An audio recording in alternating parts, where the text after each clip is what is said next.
बच्चों के हाथ में मोबाइल को लेकर कई तरह के सवाल खड़े होते रहते हैं। बच्चों को कितने साल की उम्र में फ़ोन देना चाहिए, क्योंकि बच्चों की फ़ोन की जो लत है, अक्सर देखा गया है कि वो बच्चों का ध्यान इधर उधर कर देती है। कई बार ये लत इतनी ख़राब हो जाती है कि बच्चे बिगड़ भी जाते हैं। इन सब के बीच छात्रों को स्कूल में स्मार्टफोन के इस्तेमाल पर दिल्ली हाईकोर्ट ने बड़ा फैसला दिया है। अमेरिका और फ्रांस समेत दुनिया के कई ऐसे देश हैं जहां पर स्कूलों में फ़ोन अभी बैन है, लेकिन भारत अलग राह पर निकलता हुआ दिख रहा है। दिल्ली हाईकोर्ट ने कहा है कि स्कूलों में फ़ोन के इस्तेमाल पर रोक नहीं लगाई जा सकती। अब इस फैसले पर लोगों की क्या राय है, ये हमने जानने की कोशिश की कि लोग किस तरीके से इस फैसले को देख रहे हैं। इसी को लेकर हमने सर्वे किया था, कुछ सवाल लेकर हम पब्लिक के बीच पहुंचे और उन सवालों के हमको जो जवाब मिले हैं वो जवाब भी मैं आपको दिखाऊंगा। एक्सपर्ट से इस पर हम डिस्कशन भी करेंगे।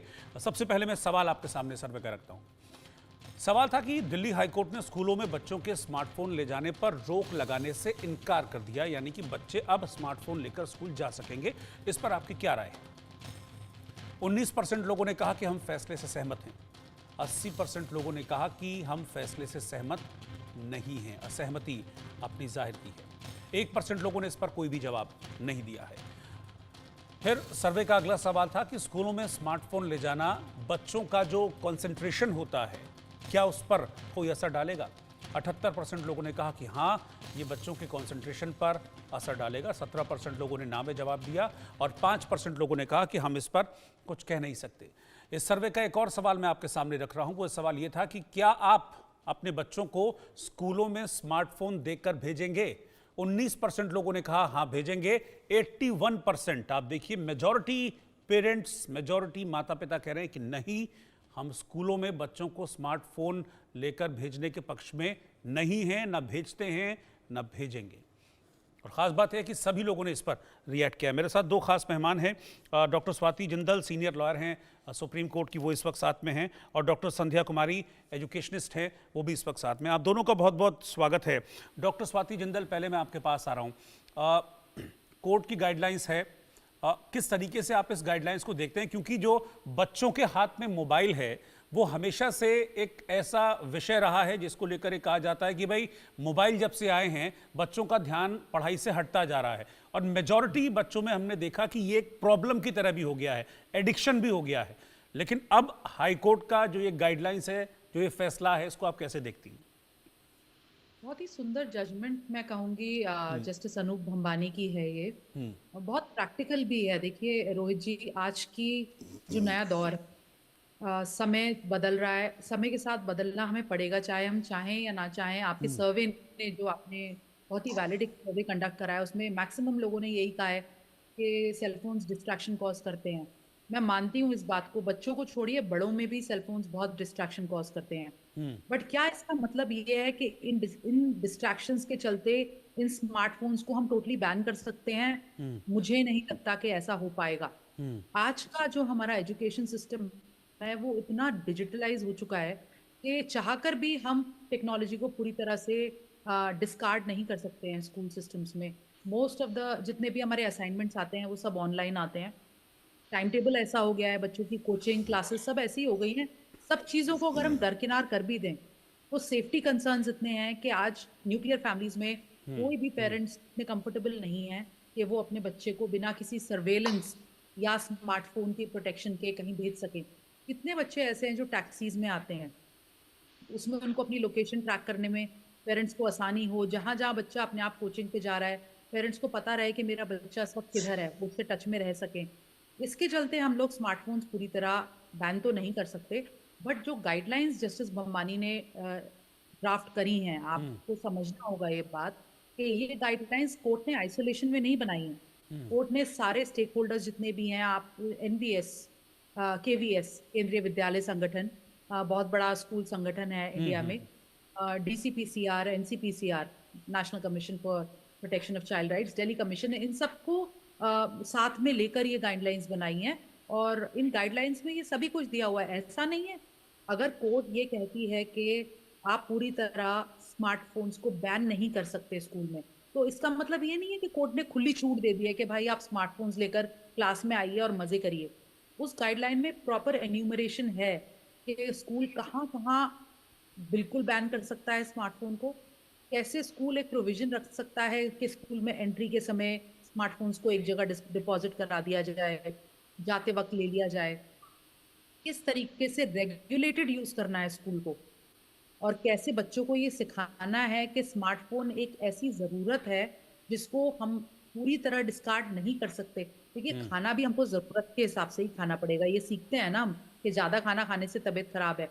उसी तरह बच्चों को ये डे वन से एजुकेट करना पड़ेगा हमें कि स्मार्टफोन आपकी जरूरत है, बट जरूरत से ज्यादा इसको यूज किया तो ये खराबियां इसके साथ आ सकती हैं। हो सकता है आपकी आंखें खराब हो सकता है सेफ्टी प्रिकॉशंस आप ना ले पाए तो आपको एडिक्शन हो जाए।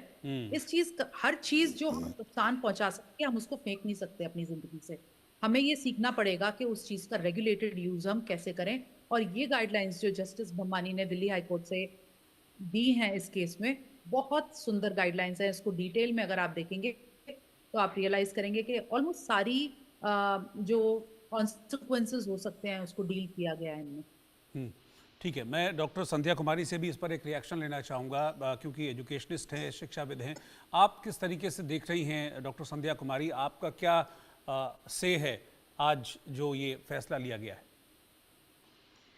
जी देखिए, कोई भी फैसला लिया जाता है तो उसमें प्रॉस एंड कॉन्स ज़रूर होते हैं। तो हमें सबसे महत्वपूर्ण बात एज एन एजुकेशनिस्ट मैं ये कह सकती हूँ कि शिक्षा की समझ बहुत धरातल पर ना होकर बहुत गहरी होनी चाहिए। फॉर एग्ज़ाम्पल, अगर हम बात करें कि अगर स्मार्टफोन अलाउड हैं तो अगर वो पहले ही जब्त कर लिए जाते हैं, यानी कि स्कूल एडमिनिस्ट्रेशन उसको पहले ही रखवा देता है, तो फिर उसकी मॉनिटरिंग की कोई आवश्यकता नहीं है, क्योंकि ये भी कहा गया है कि जो फ़ोन्स हैं उनकी मॉनिटरिंग करी जाएगी। लेकिन आप बताइए ना कि अगर मेरा फ़ोन जमा हो गया है तो उसकी मॉनिटरिंग की कोई ज़रूरत ही नहीं है। तो क्योंकि आप टीचर को पुलिसिंग में नहीं डाल सकते। ठीक है, पुलिस का काम नहीं है कि पुलिसिंग जो है शिक्षक करे। शिक्षक का काम है जो छात्र हैं उनको निखारे, उनकी शिक्षा को निखारे, उनके ज्ञान को निखारे और उनका व्यक्तित्व निखारे।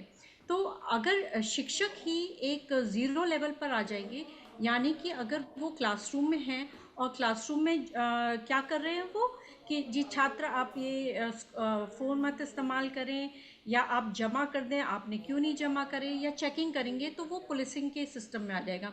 Then logistic problem, that means कि अगर स्कूल के ऊपर एक अति भार भी हो गया कि उनको एक लॉजिस्टिक प्रिपरेशन करनी पड़ेगी कि छात्र जो है अपने मोबाइल को वो जमा करेंगे फिर लेके जाएंगे। तो इसमें मैं यही कहना चाहूँगी कि स्मार्टफोन ने हमें यूज़ करना है उसको कम्युनिकेशन पर्पस के लिए। तो हमें क्या डेवलप करना पड़ेगा, ये मेरी मतलब एक राय भी है, मशवरा भी है सरकार को, कि आप स्कूल के कम्युनिकेशन के अकॉर्डिंग फ़ोन को डेवलप करें, and that's not very difficult, you can develop it. तो ये हमें क्या, अगर हम एक सिंपल फ़ोन डेवलप करें जिसमें कि कम्युनिकेशन के लिए यूज़ करें, यानी कि स्कूल बसेस में या जब बच्चा जाए तो उसको अगर वो फ़ोन अगर अपने बैग में भी रख रहा है तो उसमें वो गलत इस्तेमाल नहीं कर रहा, यानी कि वो सोशल मीडिया पर नहीं है, सोशल ऐप्स पर नहीं है, जहाँ तक ये बोला गया है कि वीडियोग्राफी के लिए भी नहीं है या फोटोग्राफी के लिए भी नहीं यूज़ होगा, तो ये चीज़ को वो रूल आउट करते हैं। सेकेंड, मैं ये कहना चाहूँगी कि आर्टिफिशियल का ज़माना है, we have to go with the world, we have to be very technically savvy।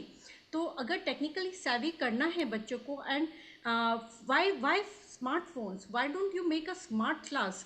Smart class का मतलब ये है कि आप स्मार्ट टीवी लॉन्च करिए, स्मार्ट एजुकेशनल वीडियोस लॉन्च करिए, टीचर भी इक्विप होगा और टीचर की भी रिस्पेक्ट बढ़ेगी। बिकॉज अगर हर चीज़ आपने गूगल से सीखनी है या चैट जीपीटी से सीखनी है तो बच्चों की क्रिएटिविटी, उनकी लर्निंग, उनकी इमेजिनेशन, ये सब आप कर्व कर देते हैं। प्लस अगर आप हर समय उनको अगर कहें कि जी हम ऐप को मॉनिटर भी करेंगे तो एक स्टूडेंट का फ्रीडम भी कर्व करते हैं आप।